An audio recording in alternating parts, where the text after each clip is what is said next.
But I want to start with a question. What is the longest, Brian Haydad, you've ever been sedated?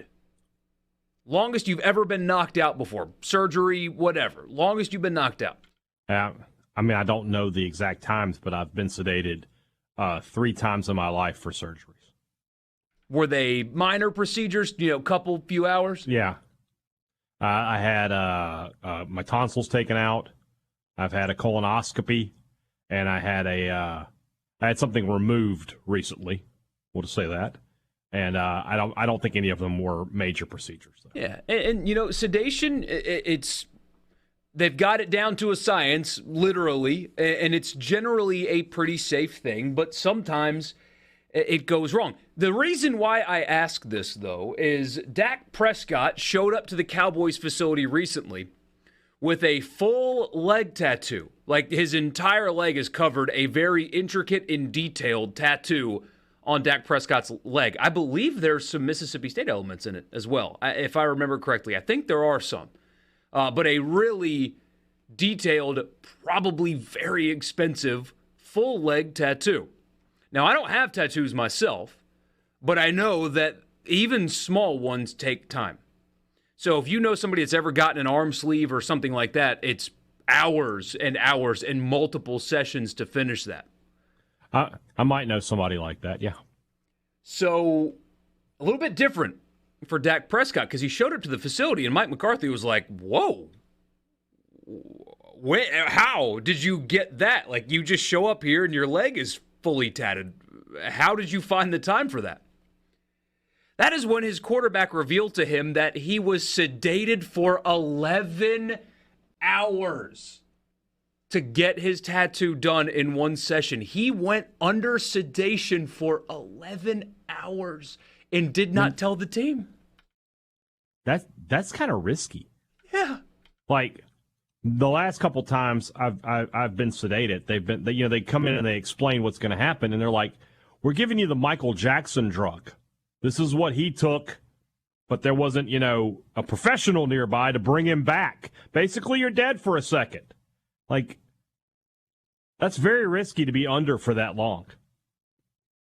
Jerry Jones, come on, man. Apparently not really thrilled with not knowing. I bet, yeah.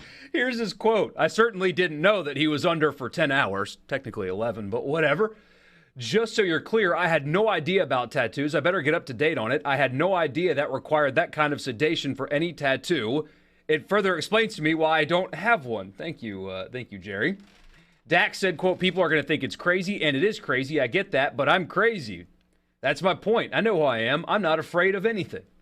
Let's see. So it's got the Dallas skyline. Apparently you are. You had to be sedated to get a tattoo.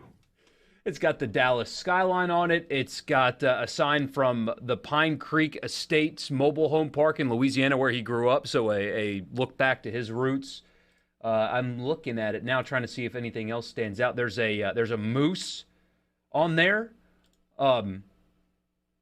There's Kobe Bryant. There's the Jumpman logo, Michael Jordan, Muhammad Ali. Again, a gigantic tattoo on his leg, covers the whole thing. But they knocked him out for it. And the reason for it, it's a new trend now, I guess. So you don't have to have multiple sessions. They just knock you out. You're asleep, essentially, for 11 hours, and you get the whole thing, as opposed to, 5-6 hours here, there, 5-6 times. You just did it all at once. And coach and owner are not exactly pleased with quarterback right now. I believe that. Wow, I hadn't heard this story, so yeah.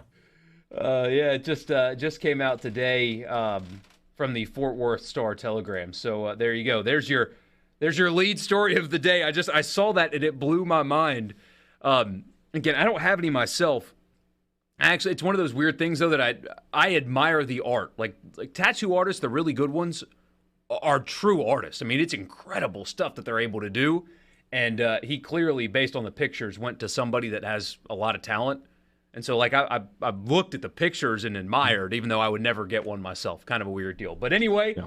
This is Sports Talk Mississippi, 601-879-4395. Shaq Bully says it should have "I'm stupid" on it. Yes. Another one, I was sedated for 8.5 hours for back surgery, and the hangover afterwards was not fun. Certainly wouldn't do it for a tattoo. Somebody asked if insurance covers that sedation. I feel like Dak could probably pay for it out of pocket, if I had to guess. Yeah, I don't think he's too terribly worried about it. He strikes me as a guy that has a money guy. He's smart enough to have a money guy, and the money guy takes care of everything. That's the sad deal with some of these pro athletes, though, is they either A, get taken advantage of, and he's recovered nicely after this, but Patrick Willis got taken advantage of by bad actors in the private sector with his money, lost a lot of money. But some athletes just don't manage their money well, and others will, like, I know he's serving a suspension, so maybe he's not the shining example of what to do off the field, but Alvin Kamara just lives minimally. And just puts all his money in the bank and lets financial managers put it in all these portfolios and kind of lets them do their thing. I assume that Dak is doing the same thing, but I wonder what the out-of-pocket cost is for tattoo sedation, though. I don't know. That's a good question. I'm sure it's for 10 hours, it's probably 5 figures, I would imagine. I mean, considering how much medical procedures cost, Imagine the headlines. How does that work, by the way? Like, you get sedated at a hospital, and do you go to... How does that work? Like, the tattoo guy can't be the one... Is he a /tattoo artist /anesthesiologist? Doctor Tattoo? Doctor. What's going on here? Oh, Spin Zone. It's the Saints punter that gave it to him. No, I'm kidding. There we go. But yeah, that's a good question. Maybe the artist comes to a hospital and you've got an anesthesiologist that's willing to do that for you for the right price. Tattoo removal, by the way, we're in the wrong business. Tattoo removal, what a racket that is. Oh, my gosh. I believe it. And I believe to that, get it fully removed, you've got to go like 5, 6, 7 times. And it's a crazy thing to watch because it shoots little lasers on your skin. And the way it's described is it's like you're getting hit lasers with hot bacon grease, but in a concentrated, direct. And what it does is the laser penetrates your skin to break up the ink, and then your body absorbs it. That is how tattoos are removed. But it looks painful as can be, but it's like $150 for 10 minutes. And you got to go back 5 or 6 times to get it removed. We are in the wrong business. And you can't get appointments. I know somebody going through tattoo removal. That's why I know this. Like, getting appointments takes months in advance because this person all day just shocks people with this laser and is just making money, just stacking cash. We need to get off the radio and start removing tattoos, hey, Dad. I mean, I'm in. We need to go get a small school. Business loan or something. Yeah. No, we're just going to own the business. We'll get other people to handle. We're going to pay them. We just put our name on it, and our celebrity will bring in clients. Tim says sedation doesn't necessarily mean asleep. Well, the quote is they knocked him out. That is for 11 hours. They knocked him out. So there you go. Got a good night's sleep. This is true. Imagine the headlines if he somehow had, post anesthesia sickness and couldn't play on Sunday night against the Giants. No, that would not be good. I just don't.